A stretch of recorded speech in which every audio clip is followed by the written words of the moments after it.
인생의 참된 승리를 경험하기를 원하거든 여호와 니시 하나님을 기억하라. 여러분, 지금 제가 말씀드리는 이 기억하라라는 단어는요, 여러분이 듣기 좋으라고 사용한 단어가 아닙니다. 오늘 이 말씀에서 우리에게 요구하고 있는 단어입니다. 여호와 니시라는 단어를 정확하게 번역을 하자면 The Lord is my banner. 여호와 하나님은 나의 깃발 되십니다. 아브라함이라는 사람이 조카 롯하고 땅 문제를 가지고 논한 적이 있죠. 한쪽 땅은 기름지고 좋은 땅이에요. 한쪽 땅은 좀 별로 별볼이 없는 땅이에요. 네가 우하면 내가 좌하겠고 네가 좌하면 내가 우하리라. 하나님께서 아브라함에게 준 깃발은 무엇입니까? 어딘가 뽑아놓은 깃발이 아니었었어요. 아브라함 안에 주신 깃발이에요. 네가 복의 근원이 된대요. 땅을 축복하지 않습니다. 아브라함 자신에게 네가 그 복의 근원이래요. 롯, 네가 원하는 대로 골라봐. 네가 좌해? 오케이, 나 우할게. 뭐냐? 내가 복의 근원이니까 내가 여기 가면 이 땅에 축복받게 돼 있어. 네가 우해? 오케이, 괜찮아, 내가 이쪽으로 갈게. 뭐냐? 내가 복의 근원이니까 내가 이쪽으로 가면 이 땅에 축복받게 돼 있어. 네 원하는 대로 골라봐. 아브라함의 깃발 어디 있습니까? 어느 약속의 땅에 꼽혀 있지 않습니다. 아브라함의 깃발은 그 안에 있었어요. 부르신 그곳. 이것이 여호와 니시의 깃발이 내 삶 속에 휘날린다는 뜻입니다. 여러분이 가지고 계신 그 깃발은 어디 있습니까? 언젠가 할 취업, 언젠가 할 성공, 언젠가 할 행복?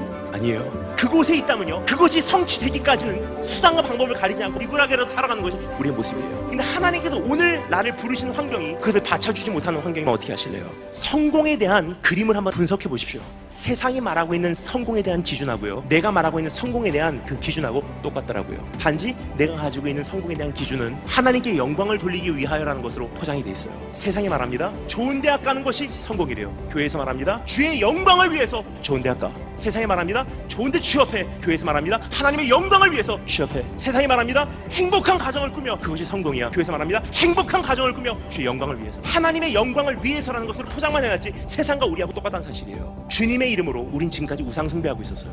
내 삶 속에 주님의 깃발 꼽으십시오. 이것이 여호와 니시의 깃발이 내 삶 속에 휘날린다는 뜻입니다. 주님 때문에 하루를 시작한다는 뜻이에요. 정말 숨막힌 현장 속에서 다 포기해버리고 싶지만 주님 때문에 하루도 견뎌드릴게요. 가지고 태어난 장애 때문에 다 포기하고 하나님 원망하고 이렇게 나를 태어나게 한 부모를 원망하고 싶어도 주님 때문에 부르신 이곳이 이러한 현실이라면 내가 살아드릴게요. 주님 때문에. 주님의 깃발 내 삶 속에 꼽는 거예요. 진짜 승리라는 것은 그들이 좌하면 네가 우하고 그들이 우하면 네가 좌하는 게 승리야.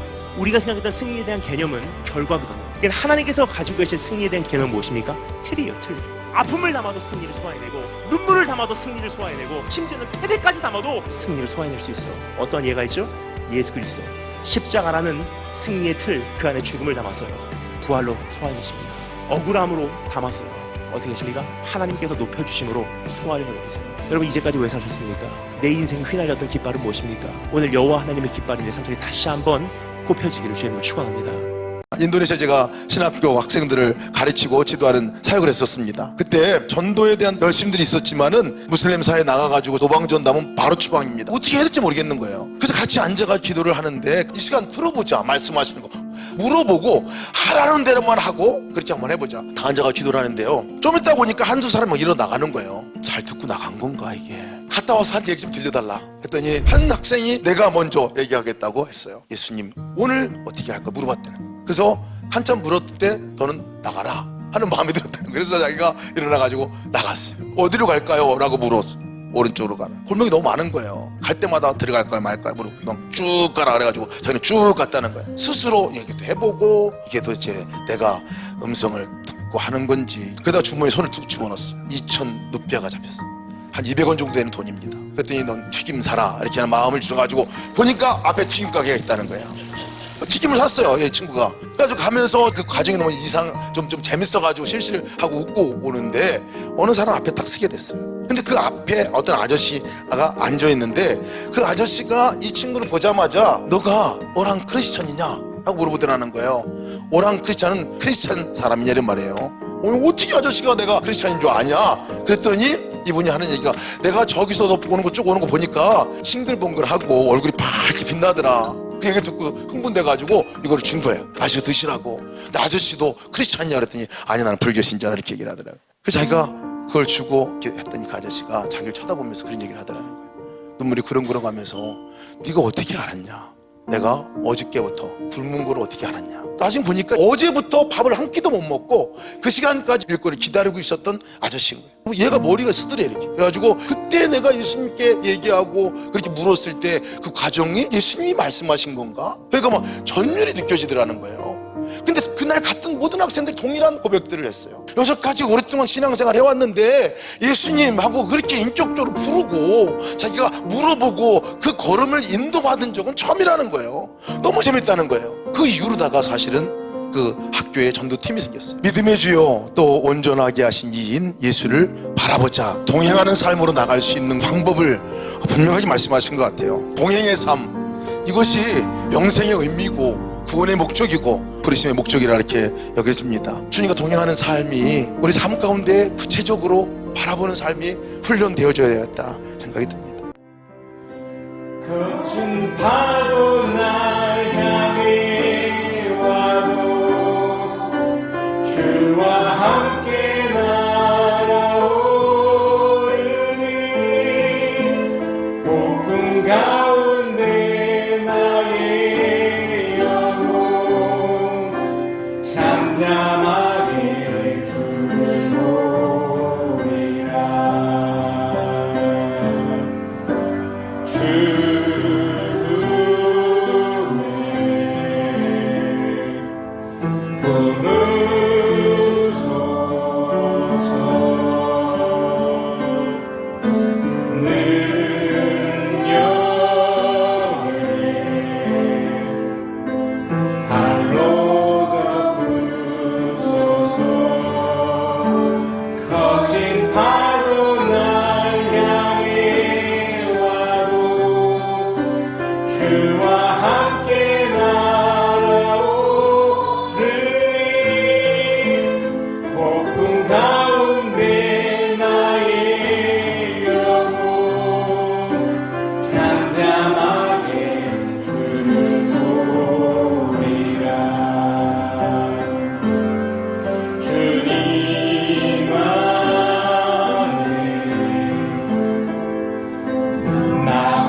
세상 모든 것의 주인 되신 하나님 아버지, 영광과 찬송을 올려드립니다. 오늘도 거룩한 주일로 주님 앞에 예배케 하심을 감사드립니다. 비대면 예배 가운데서도 우리와 함께 하신 하나님, 이 대면 예배로 주님 앞에 또 서게 하심을 감사드립니다. 성령 하나님 임재하여 주셔서 우리 마음과 생각을 지켜주시고 신령과 진정으로 예배드리게 하여 주시옵소서. 코로나와 델타 변이 바이러스로 말미암아 많은 사람들이 생존의 위협을 느끼고 삶의 현장 속에서 고통받고 있습니다. 하나님, 우리의 죄악과 허물을 예수 그리스도의 보혈로 깨끗이 씻어주셔서 나라와 민족이 그리고 세계가 다시금 회복되어지는 은혜를 우리에게 허락하여 주시옵소서. 비록 지금 이렇게 많은 어려움을 겪고 있지만 이것이 전화위복이 되어서 하나님을 찾고 부르짖는 믿음의 백성들로 다시금 서게 하여 주시옵소서. 이 나라와 이 민족이 올바른 지도자의 인도함에 따라 무사히의 어둠의 터널을 잘 견디며 나아갈 수 있게 도와주시고, 우리 청년들이 실업의 문제와 현실의 여러 가지 문제로 고통당하고 있지만 하나님께서 반드시 회복시켜 주셔서 그들의 삶이 열려지는 은혜가 있게 하시고 소망과 희망을 품고 살아갈 수 있도록 꿈을 잃지 않게 도와주시옵소서. 선교사님들을 위하여 기도합니다. 그 어느 때보다 어려운 사역을 감당하고 있습니다. 박윤석, 안기호, 한병희, 서지마, 대릭, 정기훈 선교사님과 미랄 선교단을 특별히 기억하여 주셔서 돕는 손길을 더해 주시고 그들의 가정을 지켜주시고 영혼 구원의 열매를 온전히 맺어 나갈 수 있도록 성령께서 힘과 능력을 부어 주시옵소서. 피로 값주고 사신 우리 대성교회를 위하여 기도합니다. 하나님께서 허락하신 이 믿음의 장막이 귀하고 복된 생명을 살리고 세우는 일에 열심을 다하는 교회요 성도들 되게 하여 주시옵소서. 특별히 새 목장과 목자들에게 힘을 주셔서 목장을 통해 위로와 소망과 영혼 구원의 역사가 일어나게 하여 주시옵소서. 또한 하나님의 사람들을 이곳에 많이 보내주셔서 하나님의 살아계심과 사랑을 더 많은 곳에 전할 수 있는 대성교회 되게 하여 주시옵소서. 세우신 우리 홍석봉 목사님께 영육간의 강건함을 더해 주시고 엘리야에게 부으셨던 갑절의 영감과 능력을 허락해 주셔서 이 악한 세상을 믿음으로 이겨나가게 하여 주시옵소서. 예배를 돕는 손길들을 축복하시고 그들의 헌신을 하나님께서 받으시는 귀한 예물 되기를 간절히 원합니다. 하나님께 예배하는 모든 성도들을 축복하여 주시옵소서. 답답하고 고통당하는 심령들이 말씀과 기도를 통해 회복되어지는 은혜를 체험케 해주시고 육신의 질병으로 힘겨운 성도들에게도 치유의 은혜를 더해 주시옵소서. 또한 군 복무 중인 자녀와 공부하고 있는 우리 자녀들을 지켜주시고 주님 중심의 삶 속에서 세상을 이기는 심령들 다 되게 하여 주시옵소서. 성령님께서 이곳에 임재하심으로 선포되어지는 말씀 속에서 주님을 만나고 모든 어려움과 아픔들이 온전히 회복되어 돌아가는 우리 성도들 되기를 간절히 원하오며 우리를 살리신 예수 그리스도의 이름으로 감사하며 기도드립니다. 아멘. 고린도전서 4장 1절에서 5절. 사람은 이와 같이 우리를 그리스도의 일꾼이요 하나님의 비밀을 맡은 관리인으로 보아야 합니다. 이런 경우에 관리인에게 요구하는 것은 신실성입니다. 내가 여러분에게서 심판을 받든지 세상 법정에서 심판을 받든지 나에게는 조금도 문제가 되지 않습니다. 그뿐만 아니라 나도 나 자신을 심판하지 않습니다. 나는 양심에 거리끼는 것이 없습니다. 그러나 이런 일로 내가 의롭게 된 것은 아닙니다. 나를 심판하시는 분은 주님이십니다. 그러므로 여러분은 주님께서 오실 때까지는 아무것도 미리 심판하지 마십시오. 주님께서는 어둠 속에 감추인 것들을 환히 나타내시며 마음속의 생각을 드러내실 것입니다. 그때에 사람마다 하나님으로부터 칭찬을 받을 것입니다. 자, 16절에서 21절. 그러므로 나는 여러분에게 권합니다. 여러분은 나를 본받는 사람이 되십시오. 이 일 때문에 나는 디모데를 여러분에게 보냈습니다. 그는 주님 안에서 얻은 나의 사랑하는 신실한 아들입니다. 그는 그리스도 예수 안에서 행하는 나의 생활 방식을 여러분에게 되새겨 줄 것입니다. 어디에서나 모든 교회에서 내가 가르치는 그대로 말입니다. 그런데 여러분 가운데는 내가 여러분에게로 가지 못하리라고 생각하여 교만해진 사람이 더러 있습니다. 주님께서 허락하시면 내가 속히 여러분에게로 가서 그 교만해진 사람들의 말이 아니라 능력을 알아보겠습니다. 하나님 나라는 말에 있지 아니하고 능력에 있습니다.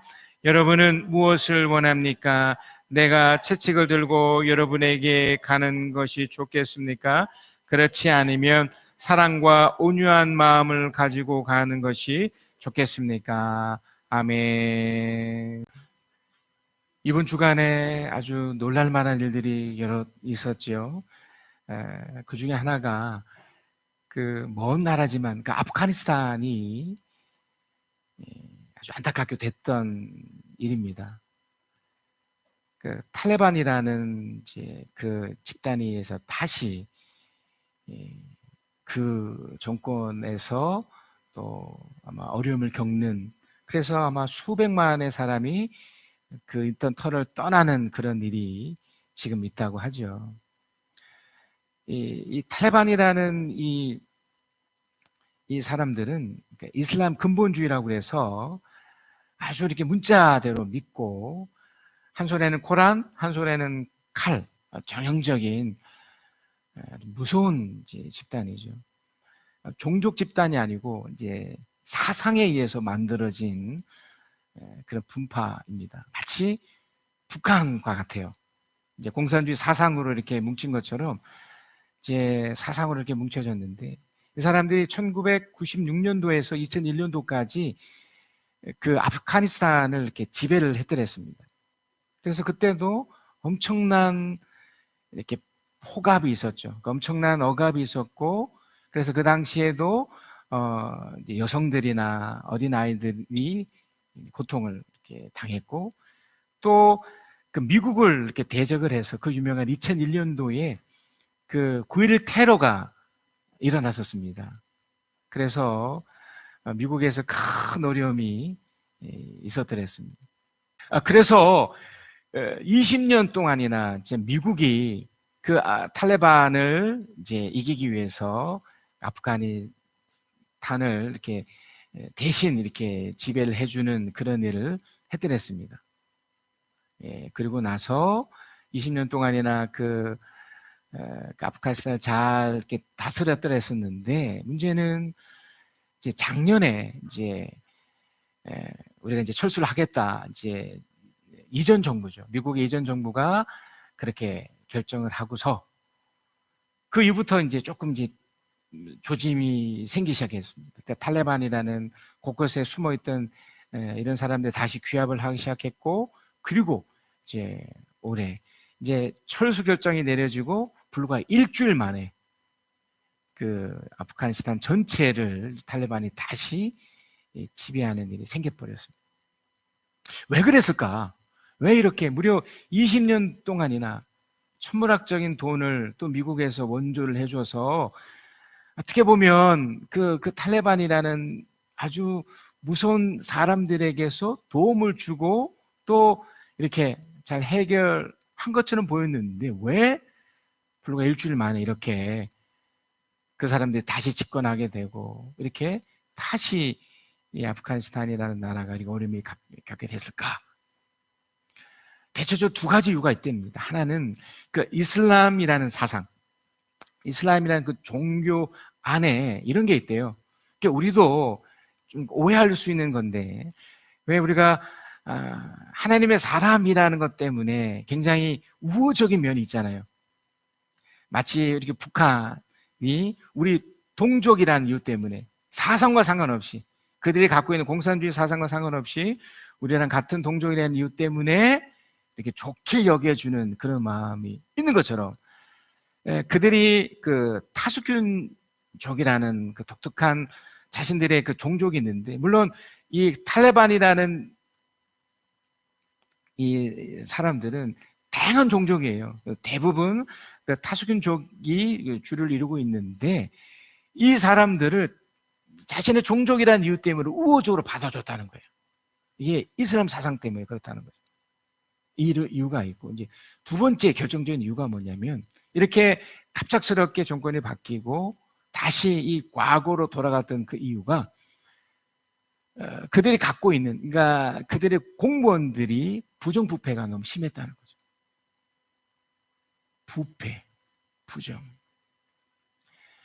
하나님의 사람들에게도 이 성경에서도 말하는 것이 바로 이 부분이에요. 나라가 이렇게 넘어갈 정도로 심각한 위기가 와서 완전히 무너졌을 때에도 이스라엘 역사 속에도 그 지도자들의, 또 지도자를 따르는 사람들의 부정부패가 있었다는 것. 이것이 결정적인 이유가 돼서 지금 이 시기에도 이 아프가니스탄이 그렇게 무서운 나라로, 또 안타까운 나라로, 테러의 나라로 바뀌어버렸다는 거죠. 오늘 본문의 이 내용 속에서도 여러분 이것을 여러분 이해를 하셔야 됩니다.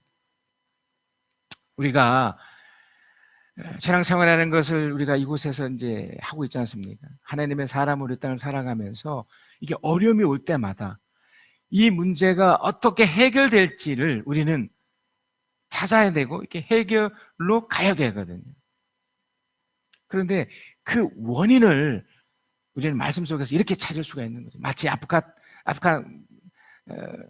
그 나라가 이렇게 안타깝게 이런 원인 때문에, 이 부정부패 이것 때문에 오늘 본문에 나타난 이 고린도 교회도 이런 문제가 있었습니다. 서로 분파가 있었습니다. 분당이 있었던 거죠. 그런데 이들이 이쪽에서는 이쪽을 인정하지 않고 이쪽도 이쪽을 인정하지 않아요. 나는 바울 파다, 나는 아볼로 파다. 그러면서 내가 최고라고 여기다 보니까 이것이 서로 반목이 되고 싸움이 되는 이유가 됐다. 그런데 이 지도자들이 선한 마음으로 이렇게 했던 것이 아니고 이들 속에 부정이 있었고 부패된 마음이 있었다는 거예요. 이런 지도자들이 이것을 헤쳐나가는 그 과정에서 저 사람을 이겨야만, 저 사람을 어떻게든 이겨야만 내가 이겨야 된다는 식으로 헤쳐나갔던 거예요. 이것이 틀린 거죠. 이것이 잘못된 거예요. 그래서 바울은 이것을 해결책을 제시하면서 했던 표현이 오늘 본문의 내용이에요. 자, 우리 1절의 말씀을 한번 같이 읽겠습니다. 시작. 사람은 이와 같이 우리를 그리스도의 일꾼이요 하나님의 비밀을 맡은 관리인으로 보아야 합니다. 뭐 일꾼이라는 말은 이해가 되지만 여기서 관리인이라는 거죠. 하나님 비밀을 맡은 관리인이다. 청직이라는 거예요. 지도자가 또는 어떤 리더로 살아가는 사람, 우리 모두는요 어떤 위치에서 다 리더입니다. 한 가정에서 결국 리더로서 살아가는 거고, 물론 영향을 받는 또 그 사람으로도 살아가지만 또 리더로서 살아가거든요. 그 사람들은 맡은 청지기로서 살아가야 된다는 거죠. 근데 이 맡은 청지기라는 것을 놓쳐버리면 어떻게 되나요? 이것이 부패가 돼요. 이것이 부정직한 모습이 되는 거죠.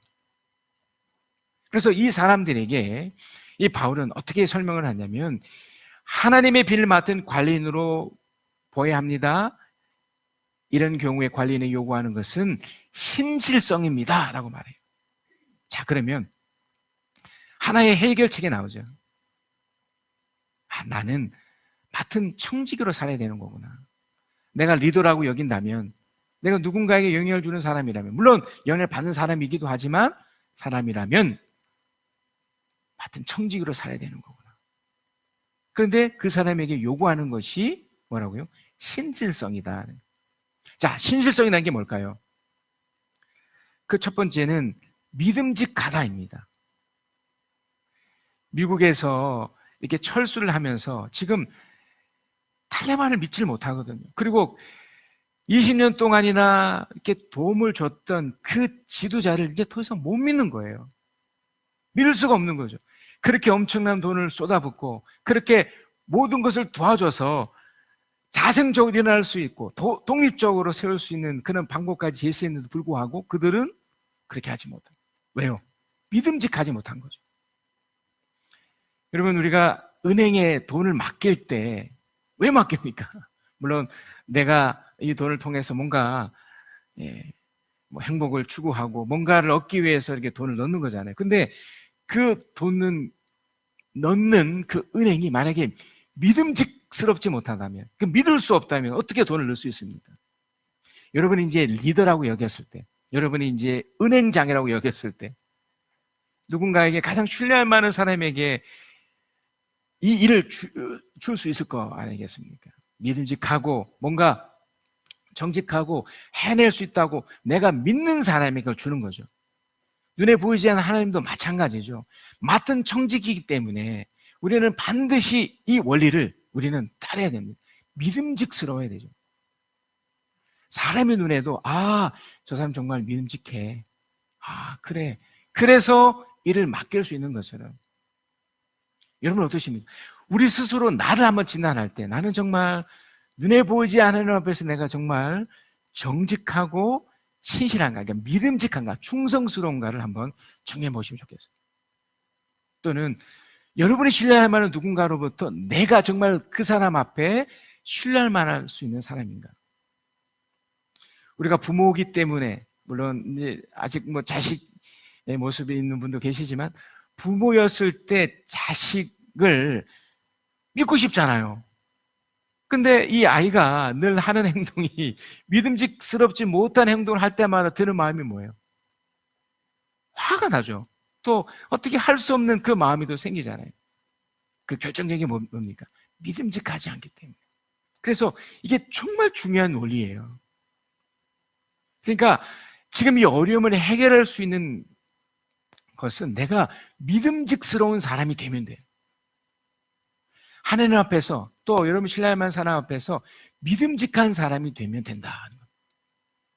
그럼 좀 더 구체적으로 믿음직한 사람이 된다는 게 뭘까요?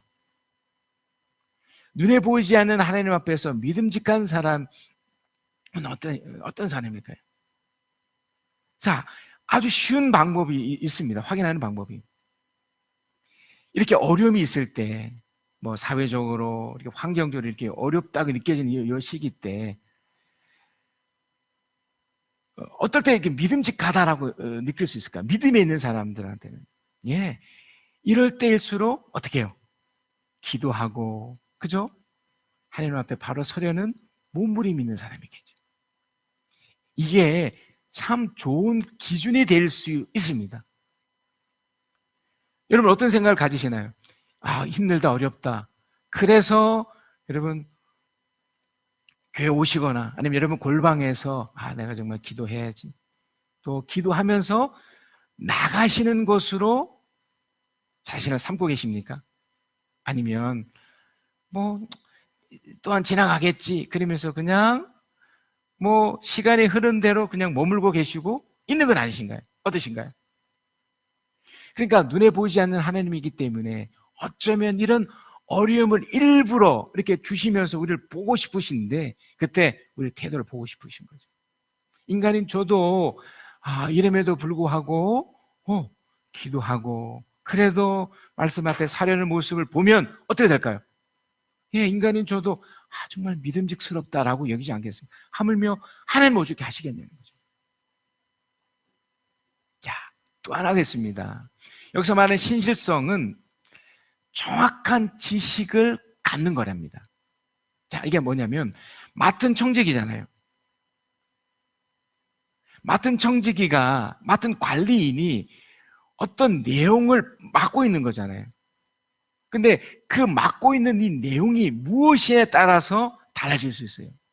이 탈레반들은 자신들은 무엇을 믿고 있느냐면 아주 극렬한 원리주의를 믿고 있는데 그 무슬림 중에서 이미 말씀드렸듯이 한 손에는 코란, 한 손에는 총이에요. 그러니까 이 종교를 믿든지 아니면 죽든지 이거거든요. 그러니까 아주 강력한 거죠. 그래서 이걸 자체를 믿고 있기 때문에 자신들은 죽음 앞에 늘 전사라고 여기는 거예요. 심지어 왜 자살로 테러를 일으켜도 그 자체를 굉장히 숭고하게 보는 거죠. 이게 그들이 믿는 믿음의 내용이에요. 그들이 갖고 있는 지식이에요. 하지만 우리들에게는 이런 지식이 어떤 거죠? 틀린 거죠. 하나님은 한 번도 그런 식으로 자살 테러로 요구하신 적이 없죠. 하나님이 맡은 청지기로서 특별히 지금 이 고린도 교회를 통해서 이 바울에게 하셨던 그 내용이 뭡니까? 어떤 정확한 지식을 주신 건가요?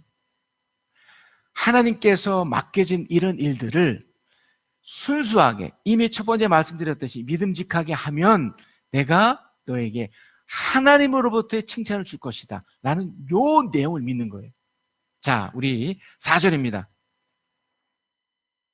4절 5절 제가 한번 읽겠습니다. 오늘 본문 4절 5절 나는 양심에 거리끼는 것이 없습니다. 그러나 이런 일로 내가 의롭게 된 것은 아닙니다. 나를 심판하신 분은 주님이십니다. 그러므로 여러분은 주님께서 오실 때까지는 아무것도 미리 심판하지 마십시오. 주님께서는 어둠 속에서 감추는 것을 환히 나타내시며 마음속에 생각을 드러내실 것입니다. 그때에 사람마다 하나님으로부터 칭찬을 받을 것입니다. 하나님의 목표는요, 재앙이 아니라 뭡니까? 칭찬이에요. 이게 정확한 지식으로 여러분에게 딱 내재되어 있으셔야 돼요.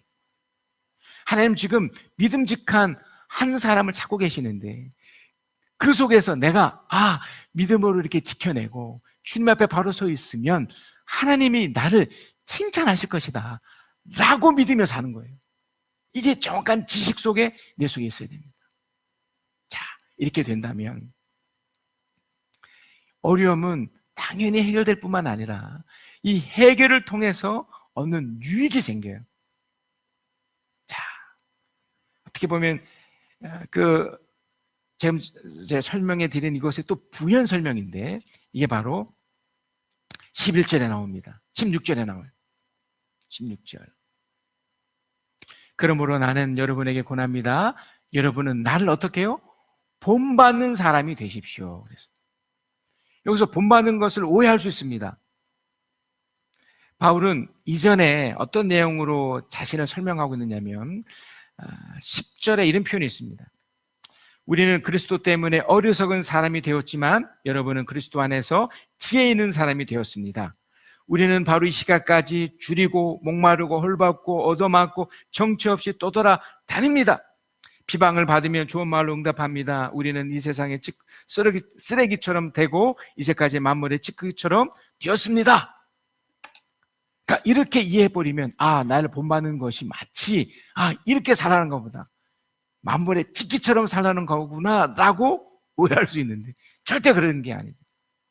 그런 게 아니고 나를 본받는다는 것이 이미 말씀드렸던 선한 청지기, 맡은 자로서의 그 청지기로 믿음직스럽고 정확한 지식으로 이렇게 살아내는 건데 이것이 어떤 형태로 나타나도록 살아가는 거예요. 그게 자 17절입니다. 우리 17절을 한번 함께 읽겠습니다. 시작. 이 일 때문에 나는 디모데를 여러분에게 보냈습니다. 그는 주님 안에서 얻은 나의 사랑하는 신실한 아들입니다. 그는 그리스도 예수 안에서 행하는 나의 생활 방식을 여러분에게 되새겨 줄 것입니다. 어디에서나 모든 교회에서 내가 가르치는 그대로 말입니다. 나의 생활 방식을 그랬어요. 생활 방식이라는 거예요. 자, 이게 아주 중요한 패턴이에요. 제가 이 비슷한 설교를 참 많이 여러분과 이렇게 나눠 드렸었는데 하나님은 우리를 지금 보고 계십니다. 그 한 사람을 찾고 있고요. 이 어려움이라는 걸 우리에게 주셔서 이거를 해결할 수 있는 또 열쇠도 주셨어요. 그게 바로 이거 생활 방식. 우리가 어떻게 살아가느냐로 해결할 수가 있고 해결할 수가 없고가 되는 거예요. 하나님은 우리를 지금 이렇게 살기를 원하시는 거죠. 이런 생활로 살아가기를 원하시는 거죠. 맡은 청지기로, 맡은 관리인으로 정말 믿음직스럽게, 그리고 정확한 그 지식, 하나님이 나에게 보상하시고 칭찬할 것을 믿고 살기를 원하시는 거예요. 이게 하나의 패턴이에요. 생활 방식이에요. 자, 그러면 구체적으로 여러분에게 실제적인 어려움이 왔어요. 마치 아프가니스탄처럼 그런 어려움이 왔다고 치십시다. 나라적으로. 실제로 이스라엘은 이런 일이 있었잖아요. 우리가 지금 읽고 있는, 지금 에스겔서를 읽고 있는데요. 이런 일이 있었단 말이에요. 그것이 큰 규모건 작은 규모건 여러분에게 그런 일 딱 닥칠 때. 근데 닥치기 전에 이미 어떤 전조를 주세요.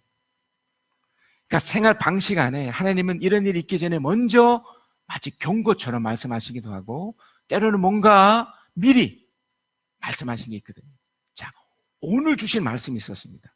자, 이걸 들어서 제가 구체적인 내용을 또 설명을 하겠습니다. 오늘 주신 말씀이 있는데요. 에스겔서 5장 5절에서 8절입니다.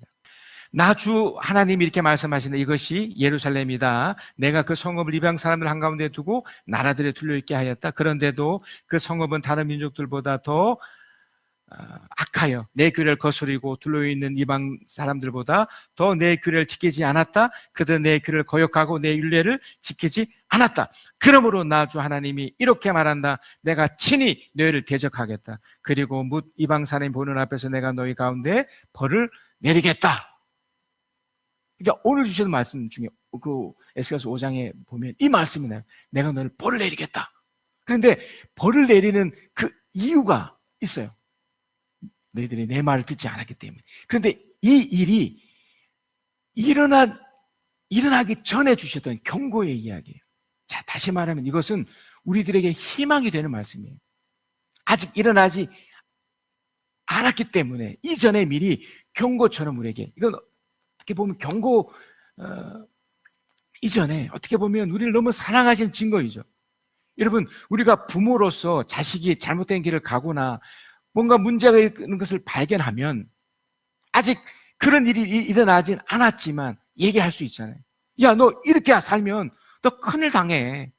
너 이렇게 되면, 너 자꾸 이렇게 하다 보면 너 정말 어떻게 될 수도 있어. 그러니까 조심해. 부모로 이렇게 할 수 있잖아요. 하나님은 지금 이런 입장이신 거예요. 여러분에게 지금 아직 여러분 코로나 아직 안 걸리셨잖아요. 밀접자는 혹 있을지 몰라요. 혹 걸리셨다 하더라도 아직 끝장난 것도 아니고 뭔가 그 마지막, 그 맨 마지막에 가기 전까지 뭔가 그 전에 하나님 지금 이런 말씀 주신다는 것은 경고를 주신다는 거죠. 그것은 오히려 우리에게 다시 돌아보고 뭔가 생각할 수 있는 기회를 주시는 거기 때문에 이게 바로 은혜죠. 하나님이 지금 우리들에게 이것을 미리 말씀하신 겁니다. 맡은 청지기로서 맡은 이런 것을 통해서 우리들에게 미리 앞으로 일어날 더 큰 어려움, 더 큰 어떻게 보면 하나님의 심화 같은 일들이 일어나기 전에 우리들에게 이 말씀을 하고 싶었던 거죠. 내가 너를 정말 믿음직하길 원해. 내가 너에게 이 정확한 지식을 가지고 내가 너를 사랑하고 축복하고 칭찬하고 있으니 네가 지금처럼 나를 믿음직한 사람으로 날 여겨주고 너도 믿음직하게 이렇게 살아줬으면 좋겠어. 이거예요. 이걸 여러분이 지금 이 시기에 받아내셔서 앞으로 더 큰 어려움이 생기지 않도록 만드시면 됩니다. 지금 내가 뭘 해야 될지 아시겠습니까? 이 말씀이 우리들에게 위로가 되고 축복되시길 그리스도로 축복합니다. 모든 것이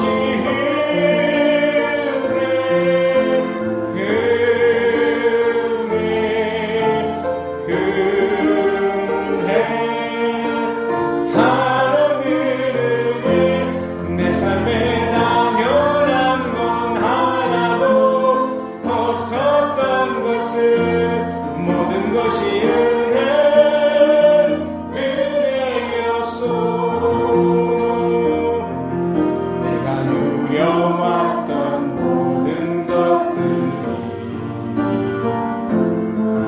내가 지나왔던 모든 시간이 내가 걸어왔던 모든 순간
하나님 감사합니다. 이 모든 것이 은혜임을 다시 확인하게 하심을 감사합니다.